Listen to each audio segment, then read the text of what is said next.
As difficult as it might be to believe, we are around about 3 weeks short of the 1-year anniversary of the Google Pixel Fold. And that is why I'm going to say that is close enough, and we're going to call this my 1-year Pixel Fold review. And this is a review that I was not sure I was going to be able to make. We'll talk about that at some point during the course of this video, but in this video, what I'm going to do is sort of almost treat this as if it is a brand new device review. Now, of course, we're going to check in specific places and say, this is how it launched, this is how it is now, but I really do want to kind of treat this like it's a brand new device, so that if you're looking to purchase this thing right now, I'm going to tell you what you're going to be getting brand new. All that being said, let's jump in. And let's start with that idea of buying the Pixel Fold right now. At time of recording, it's actually on sale for $12.99, and you've seen it at low prices like this, $12.99. For a long time, it was $14.99. Regular price is still $17.99. So that price has come down a decent amount. It's still going to be a very expensive phone. And if your phone is very expensive, I think that means the standards must also be very high. Bear in mind that when you're talking about a foldable device, though, they are a niche product and they are only for very specific niche users. So just one of those things. Can I sit here and tell you that at $1,800, the Pixel Fold was ever worth it? Almost certainly not. For the vast majority of consumers, almost certainly not. At $1,300, we're getting closer, but again, unless you are the consumer that this device was made for, unless you are that right person, these devices, you're probably better served to just buy a slab. But if you are a foldable user, if you're someone like me that, you know, once you've got your hands on a foldable and you've gotten used to this experience, you just can't go back to a normal slab, everything is different. So let's take a look at the hardware of the Pixel Fold first. And this is a place where I'm going to have some kind of mixed thoughts. Personally, I still think that the hardware of this device is quite solid. I think that the build quality looks and feels very good, especially with this lovely D-brand skin. No, I am not sponsored. I just really like it. I think this is the best looking foldable on the market. Of course, that is absolutely subjective. Now, of course, I can't really show you the wear and tear of a 1-year-old Pixel Fold because this Pixel Fold is not 1 year old, and that is because my original did indeed fail. As we open this thing up, basically what happened is I developed a very fine hairline crack on the side of my screen. You're probably seeing that right now. I sent the thing back to Google. It was a whole ordeal, an entire story all to its own, which I'm not necessarily going to dive into here, but the device was eventually replaced, and this is what we have. If you want to see a video talking about that, I'll put that in the description down below. This is one of those tricky things because had that not happened, I would probably be giving you a glowing review of the hardware of this device. I love the size and the shape. Yes, it is heavy. It is actually very heavy. But I like that it feels really robust. That's just me. You're probably going to pick it up and go, this thing's an absolute brick. I'm used to it. I used Surface Duo before this. That was heavy as well. I'm just used to this thing. And again, I like how robust it feels. Other than my screen spontaneously cracking, I thought this thing had been holding up really, really well. Now, I will say that the edges, the metal around the edges and on the camera bar back here, had picked up a lot of little micro scratches. That's going to happen with this material. But other than that, it basically looked like a brand new device. It felt pretty much like a brand new device. The hinge was basically the same as it was whenever I got it, which was strangely worse than this one, which is, we'll talk about that here in literally just a second. But again, it's a weird situation. If you remove the defect, I would tell you absolutely adore the hardware. With the defect in, that definitely has to be a pretty big consideration. I will say that my new device does seem like it maybe opens up flatter, easier than my original device did. So perhaps there have been some sorts of adjustments to the hinge over time. Kind of hard to say for sure. Yes, the bezels are still here. This is something that is highly subjective. Perhaps you were absolutely bothered by them. Perhaps, like me, you see them as a nice, convenient way to hold your phone. That's something you're going to have to decide for yourself. Personally,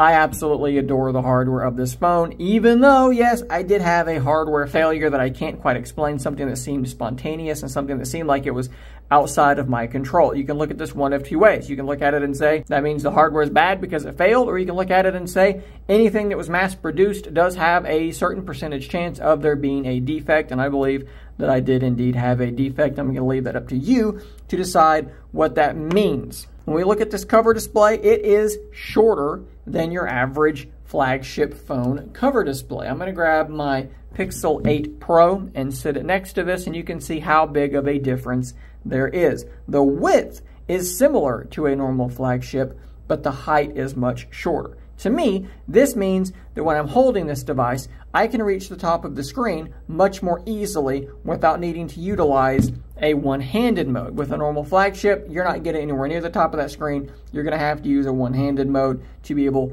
to do that. And that's something that, again, you might like, you might not like. When you open the thing up, rather than like most foldables, it basically transforming from a large phone into a larger phone, what we have here is what I would consider to be a compact flagship, something in the vein of, the much lauded and then canceled iPhone mini that turns into a landscape tablet. This is a transformative experience to me. Let me hammer this home with my OnePlus Open, which is turned off. Okay, so we have a big phone, we open it up, and it's just effectively a bigger phone because it's still taller than it is wide. So the applications do not change their shape. They do not change their layout. They simply get larger. When we're talking about something like the Pixel Fold, I can demonstrate what I mean here. Let's just open up YouTube Music, and we will open up the actual screen for this song. And as we open it up, rather than just getting bigger,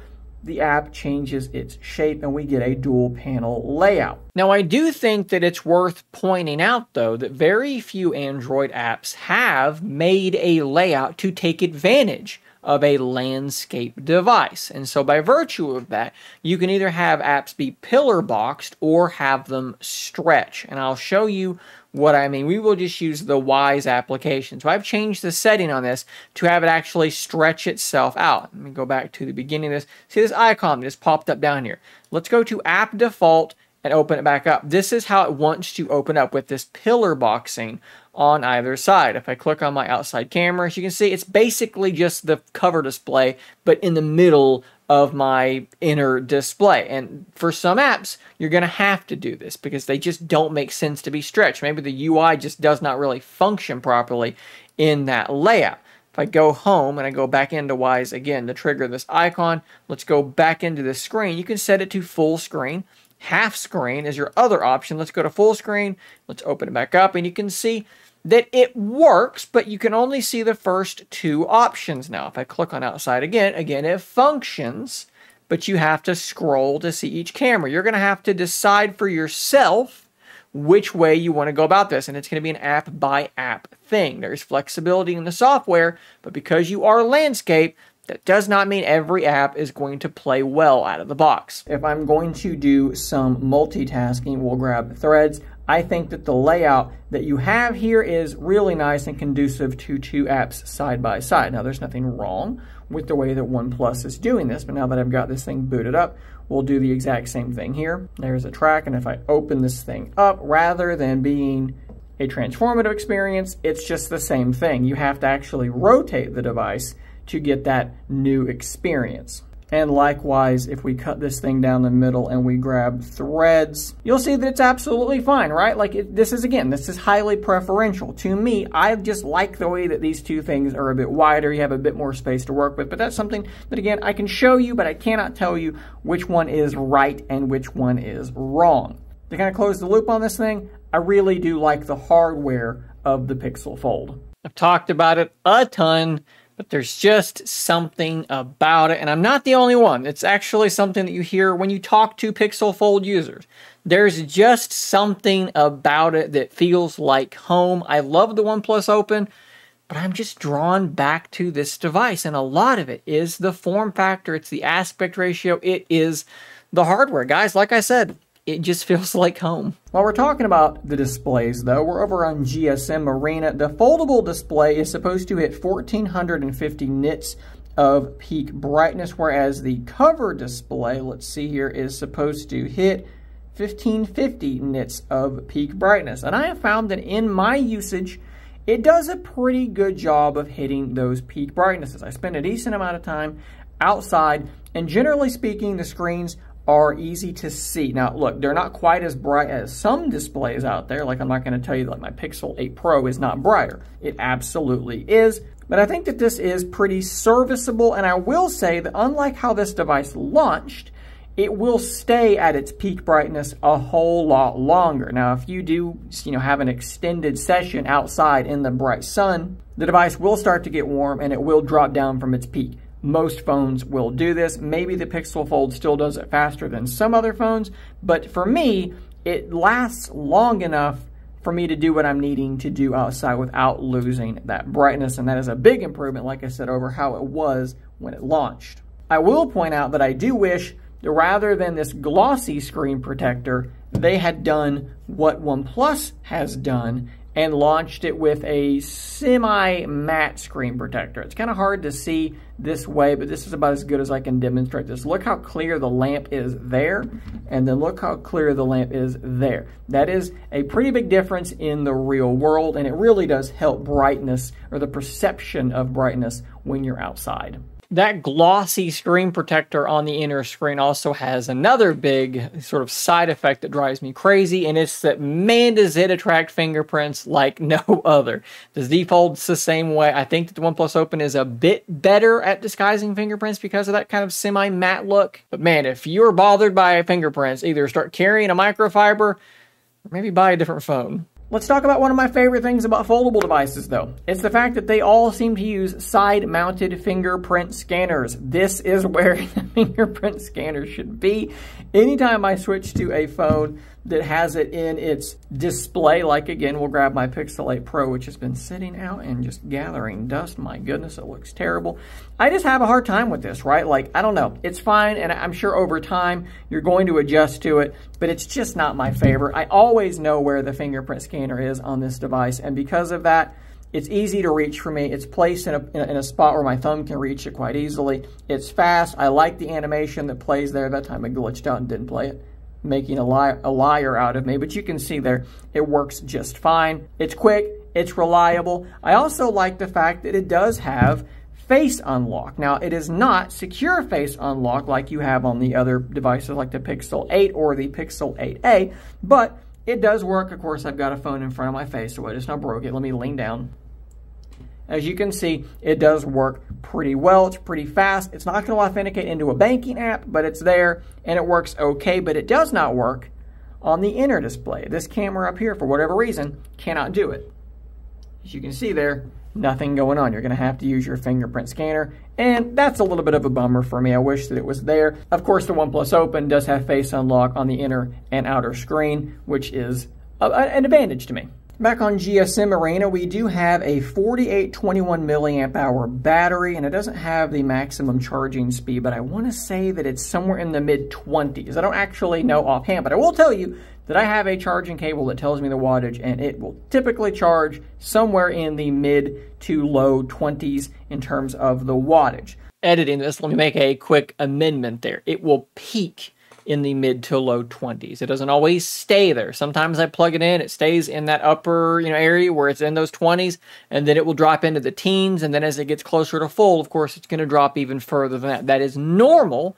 My biggest problem is since it doesn't start very high, and sometimes it doesn't stay as high as it should, sometimes that charging speed just is not as fast as you would want it to be, and sometimes you really feel that. The battery life on this thing is okay. I can typically get, let's say, between 4 and 6 hours of screen on time on a normal day. But that being said, if you are outside in areas with weak or low signal, the battery is going to suffer a lot. It is 11:49 right now. I'm at 63%. That's because I've spent a lot of my morning out of the house. We come to my battery usage. Let's actually see what we have here. It's been about 2 hours of screen time, so let's double that 63%. So we're on track for between 4 and 6 hours. But again, almost all of this has been spent out of the house on cellular. If I'm in the house, I'm going to get much closer to 6 or even more because Again, the modem on this Tensor G2 is just not the best, and it does have some inefficiencies. So this is going to be one of those things where your mileage is going to vary. It does not charge super fast either. Again, to call back to the OnePlus Open, 67 watts, I think, versus in the mid-20s. That is a really, really big difference. Let's talk about performance. I think I've actually ran the Antutu benchmark on here, and you can see that I scored in the mid-700,000s. And you may look at that and you may say, well, the Pixel 8 Pro is closer to 1 million devices running Snapdragon processors, or like 1 million and some change. Clearly, this is a slow device. But I'm going to do something that I've done 1 million times. I'm going to do it again, I guess. I'm going to show you that that's not really how this works. We'll close both of these just to make them both fit in frame a little bit better. We've closed all apps on both, and I'm just going to show you what day-to-day use looks like. Let's start off by launching the Google Play Store. This should be the faster device. Just kind of pay attention to how all of this goes down. Jump into Wise, which is what I use for my cameras and so forth. Okay, so notice how this is going. How about CX File Explorer, my file browser of choice? How about Radar Omega, which is my weather radar of choice? Very similar. OnePlus Open a little bit quicker there. And let's end with YouTube. I'm not going to do too many of these because it just starts to be pointless. What I'm trying to get across to you here is that in normal use, this phone is just as fast as any other phones. Most phones, pretty much all phones, are overkill when it comes to just the things that you're going to do 99% of the time. Like, let's open up the camera. Same sorts of things, right? Like, you're not going to feel sluggishness on this phone. I never have. The only time you're going to feel that it is not as fast as some other phones is if you are processing, rendering like 4K video or gaming. At that point, you are going to see a little bit of a speed reduction compared to some of the better, faster flagships on the market. But to be clear, I'm not saying the Pixel Fold can't game. I don't do a ton of mobile gaming these days on my phone, but when I do want to do that, I don't feel like the Pixel Fold is like radically holding me back. A little Minecraft here and there. It runs just fine. You just might experience a hitch here or there where you're not going to experience it on something like the OnePlus Open or the Z Fold because it has that better processor, that faster GPU. But again, it can game just fine. It's just not going to max out. What's that game everybody plays? Genshin Impact, I think? You're probably not going to max out Genshin Impact. Let's talk about the software, though. That is the place where, to me, this device just sort of stands out. And this is going to come down to your sort of proclivities, right? Are you a Pixel person? Are you a Samsung person? Maybe you like what OnePlus is doing with the Open. I am a big fan of Pixel software. I like the way it looks. I like the way that it functions. And because of that, I am just a big fan of this device. It's a Pixel and it's a foldable. I'm absolutely in heaven when it comes to something like that. Whatever you're doing on this device, everything has this nice kind of bouncy, responsive thing going on. Everything just opens up nice and quickly. You can see the animation as the widget opens and closes. I really like all of the subtle touches that they've added into this software. And of course, you have access to 1 million little, pixel things that make these devices stand out compared to other phones.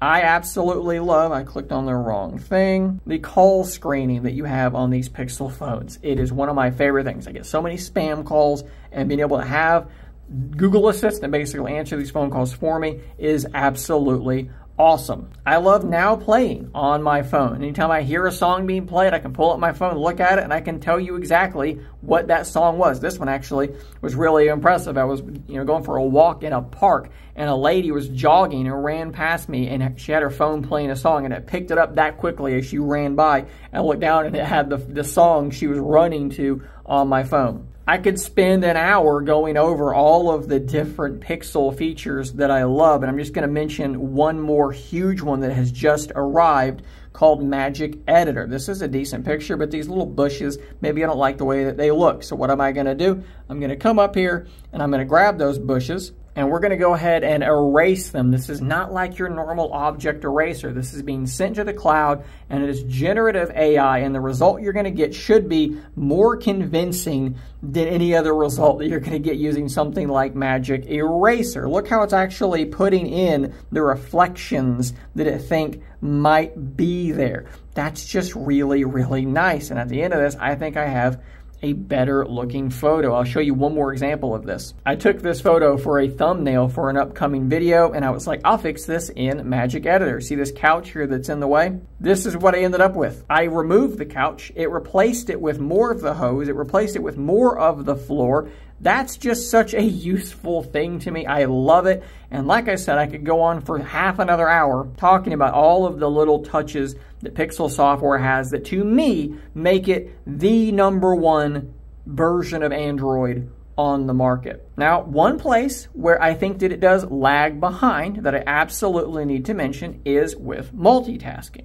Now, don't get me wrong, I do think that it multitasks extremely well. I love the fact that you have this little taskbar down here. It pops up really nice and easily. I was afraid that I would be triggering a home gesture all the time trying to do this, but you just don't. You get used to it very quickly, and it works just fine. And if I want to multitask, all I'm going to do is either grab an app from the drawer, you can search for it, or you can grab it off of this bar itself, and you drag it into place wherever you want it, drop it, and boom, there you go. You're up and running. Now, here's the bad news. That's all very good, and it's really smooth. The bad news is that's all you can do. You cannot do floating windows on this device. I know there's some things in developer options. It's not the same. It doesn't work well. This is what you are limited to, and that is definitely a problem. It's something that they are working towards fixing, but it's been a long time coming, and it is still not here.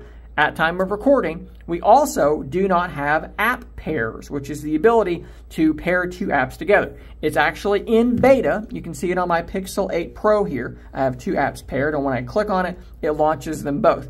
This is, like I said, coming to the Pixel Fold, and it will work great on this device, but it's not here quite yet, and that can definitely be seen as a detriment, as a downside, as a bummer. There are a couple of quirks I want to really quickly show you about the launcher, though.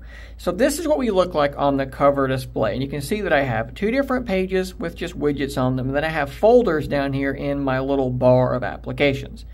Notice that I have 1, 2, 3, 4, 5 down here, and if I go into my home settings, nope, that's the wrong one. It is under wallpaper and style. I can come down here and I'm set to an app grid of 5 by 5, and that's why that looks like that. If I open it up, you see page 1 and page 2, which means it's the same layout, inner and outer. Some people are bummed out about that. It also means you can't have a widget going from page to page, right? They have to be separated. But notice we have now added an extra icon down there.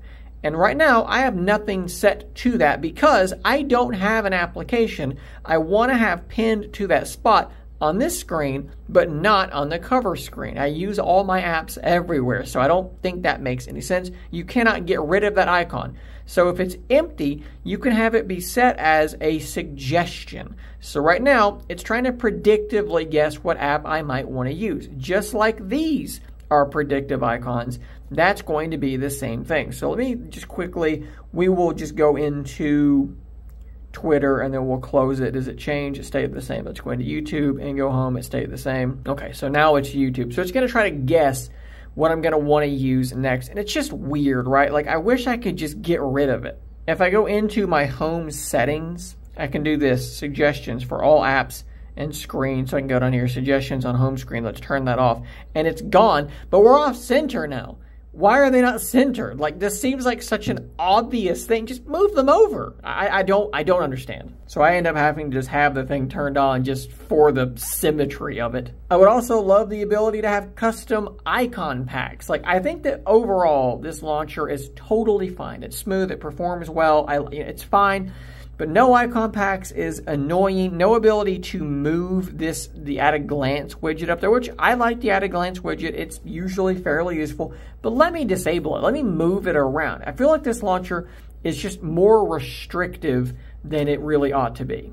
Now, this device does have stereo speakers, and they kind of took the idea from Surface Duo 2, where one speaker is here and the other speaker is down here. This was one of those things that I actually saw a couple of people talking negatively about, and it made me laugh because it told me that they weren't thinking this through very much. Here's why that's a good idea. It allows you to have only 2 speakers, but it allows you to maintain stereo separation at all time. Let me show you what I mean. Right now, you have left and right channel. If I rotate it, you have left and right channel. If I close the device and I'm holding it vertically, of course, it's not left and right, but it's top and bottom. If I rotate it, it's top and bottom. No matter how it is, you always have stereo sound.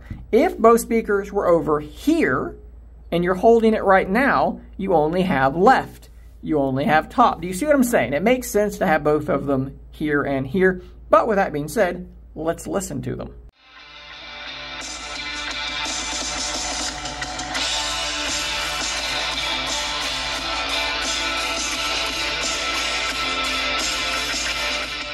I find the speakers to be pretty good. They do distort when you really crank them up, but overall I think they do a pretty good job. The bass is there. It's relatively clear. I think that they are among the better speakers out there on the market. They're not quite as good as the OnePlus Open, but they're still really quite solid. I do wish they were a little bit louder. Now, I'm not going to spend like a ton of time on this, but we do need to talk about the camera setup. So what I'm going to do is, rather than do what I would normally do and go take a bunch of sample pictures specifically for this video, what I have instead done is I have just pulled up my Google Photos account and I searched Pixel Fold. And these are just photos I've taken with my Pixel Fold. And we're just going to look at some of them and I'm going to tell you what I think. I took this one just a couple of hours ago, just edited the thing live for you with Magic Eraser, or Magic Editor, I should say. And if we zoom in here, you can see that this is a fairly detailed, there we go, nice and detailed. The colors look good. I can't really complain about this picture. And that's kind of what you're going to hear, what you're going to experience with the Pixel Fold in general. I'm going to pull back for just a second. Even though it doesn't have the best sensor setup in the world, compared to the Pixel 8 Pro, the primary sensor is worse. It's the same sensor as the Pixel 8a. The telephoto is lower resolution. It does have downgrades. But even still, when you go through these photos, you're going to get great shots, guys. It's a Pixel. Here's one that I took this morning. I like the fact that I've got that nice focus fall off. The colors really pop. It's nice and full of contrast, but the colors are accurate. It's just a solid look. Here's one I actually took as well this morning of a little fledgling house sparrow that I zoomed way in on. I mean, I zoomed way in, and I think it does a pretty good job. It's still pretty decently in focus. And again, I was probably at something like 15x or something. I'm glad I came across this one. This was a pretty darn big, I believe this was a juvenile Cooper's hawk, if I'm like identifying correctly. And it was on the power line above me, so you can kind of get an idea of the distance. And look how nice this actually still came out. I mean, there's probably better zoomed phones on the market, but to have that right there in my pocket, man, I was really glad I was at least carrying the Pixel Fold.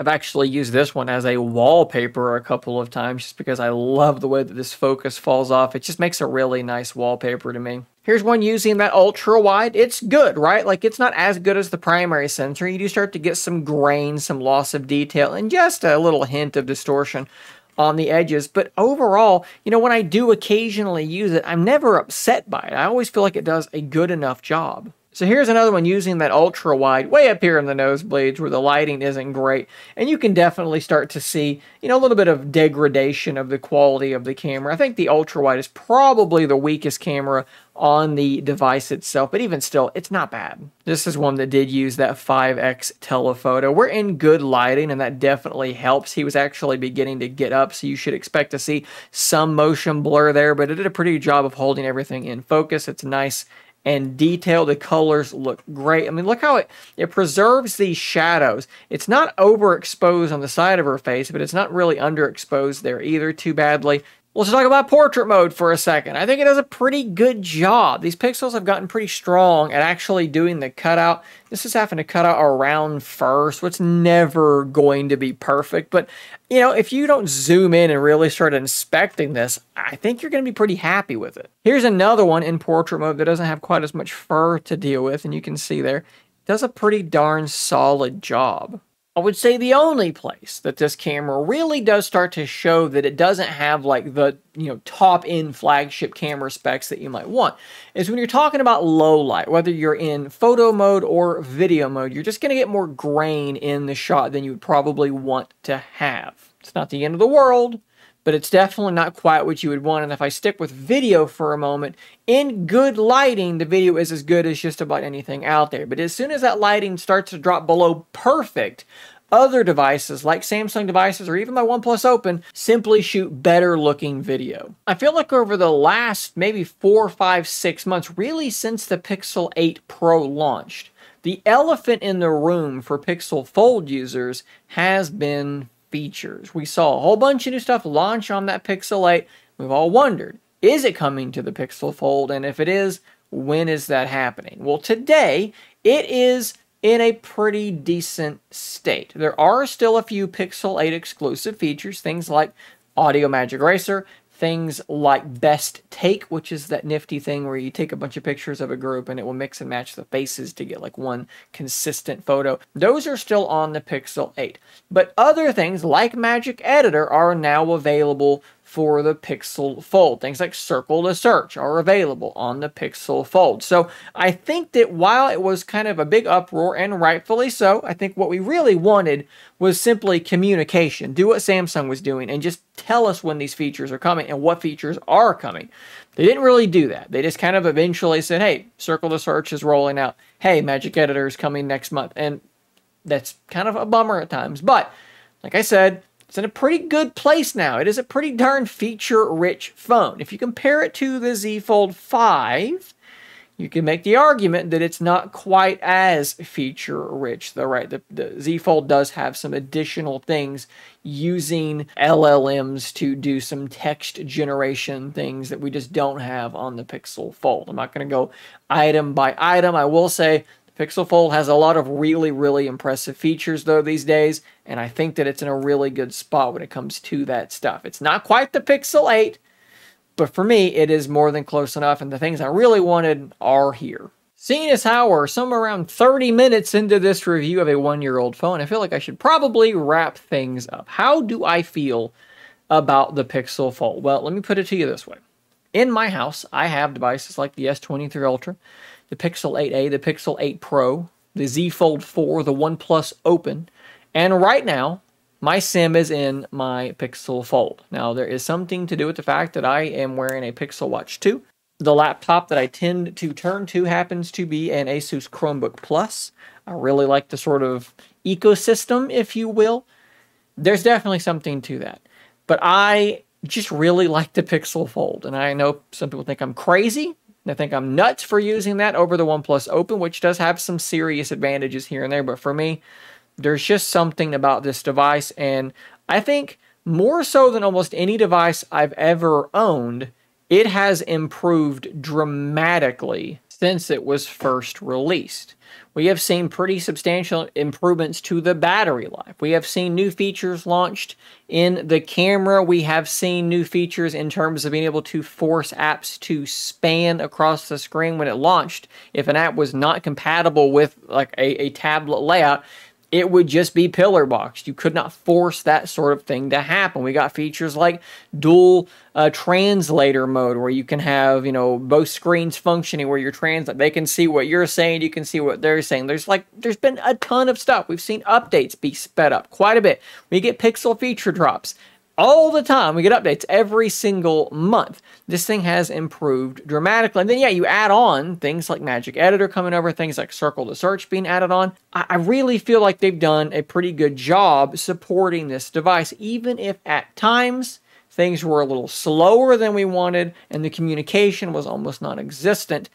Where we are now, I think, justifies the road that we traveled. Honestly, the only negative that I can give you is that the rumored Pixel Fold 2 will be abandoning the aspect ratio, the form factor that so many of us absolutely love, and switching to something that is almost identical to the OnePlus Open. That transformative experience, if true, would be going away. But the good news is the Pixel Fold, to me, in my mind, in my experience, is great. It's one of the best phones I have ever owned save the fact that it tried to kill itself, that it developed that crack out of nowhere. Hopefully that does not happen with this one.